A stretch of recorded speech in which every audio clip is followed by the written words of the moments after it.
In the heart of ancient Egypt, the Nile, the life-giving artery of the land, turned to blood, setting the stage for a series of catastrophic plagues that would shake the very foundations of Pharaoh's kingdom. This is not just a tale of divine retribution. It is a profound narrative of human will, the struggle for freedom, and the ultimate triumph of the oppressed.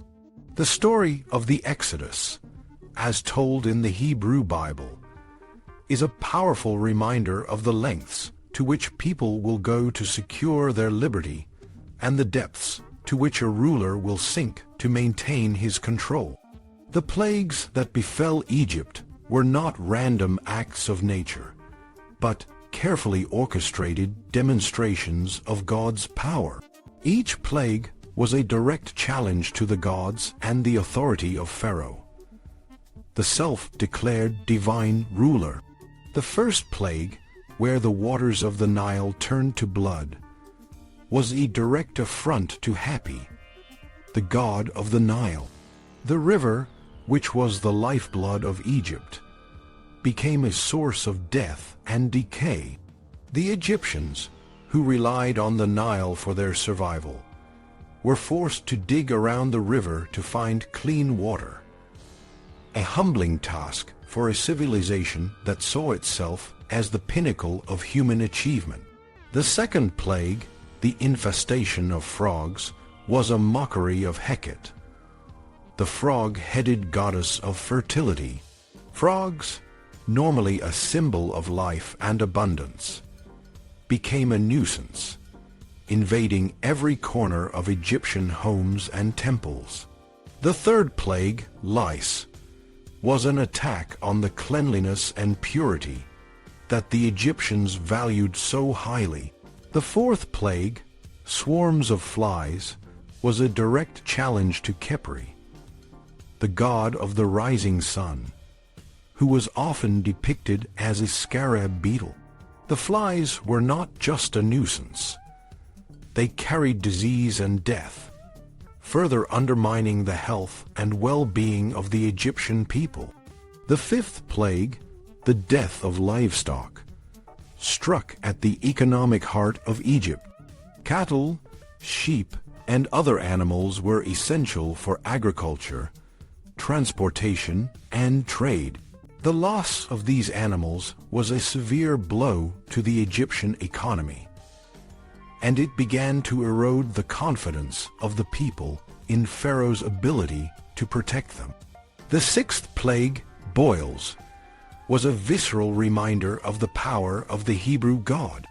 Boils, painful and disfiguring, affected everyone, from the lowliest slave to the highest-ranking official. The seventh plague, hail, was a natural disaster on a scale that the Egyptians had never seen before. It destroyed crops, buildings, and even people and animals caught in the open. The eighth plague, locusts, was perhaps the most devastating. The locusts consumed everything in their path, leaving nothing but desolation. The Hebrew text describes the locusts as covering the eye of the land, a powerful metaphor that suggests the land itself was blinded by the swarm. This plague was a prelude to the ninth plague, darkness, which lasted for 3 days. The darkness was so complete that it could be felt, a hyperbolic description that conveys the sense of being enveloped by a tangible, suffocating presence. The darkness was a direct challenge to Ra, the sun god, and it plunged Egypt into a state of terror and hopelessness.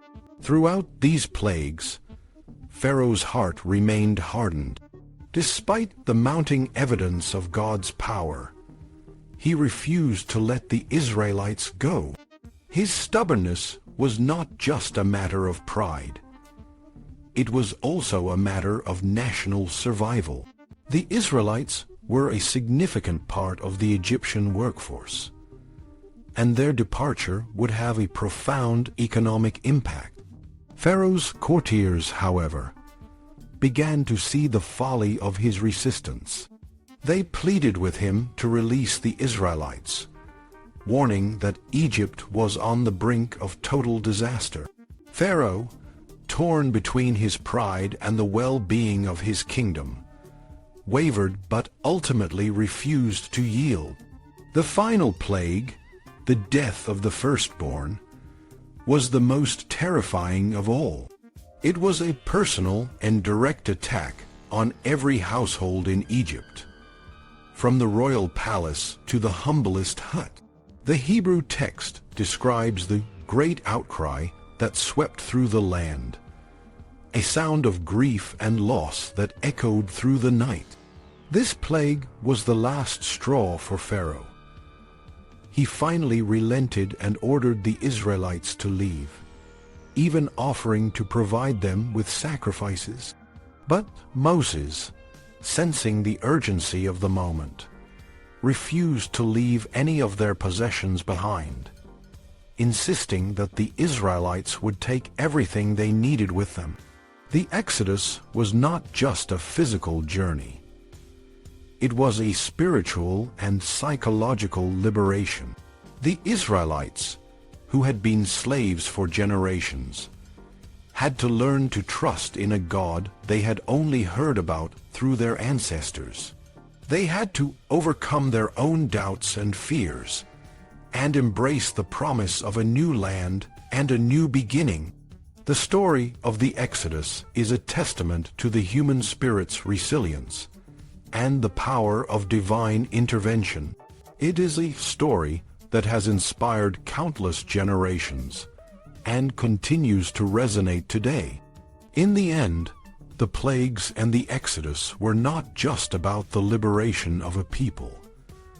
They were about the transformation of a nation. The Egyptians, who had once been the oppressors, were humbled and forced to confront the limits of their power.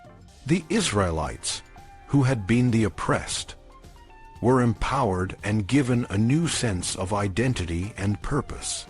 The story of the Exodus is a reminder that even in the darkest of times, there is always the possibility of change and redemption. And so, as the Israelites set out on their journey through the wilderness, the echoes of the plagues and the power of God's deliverance stayed with them, a constant reminder of the promise of a better future.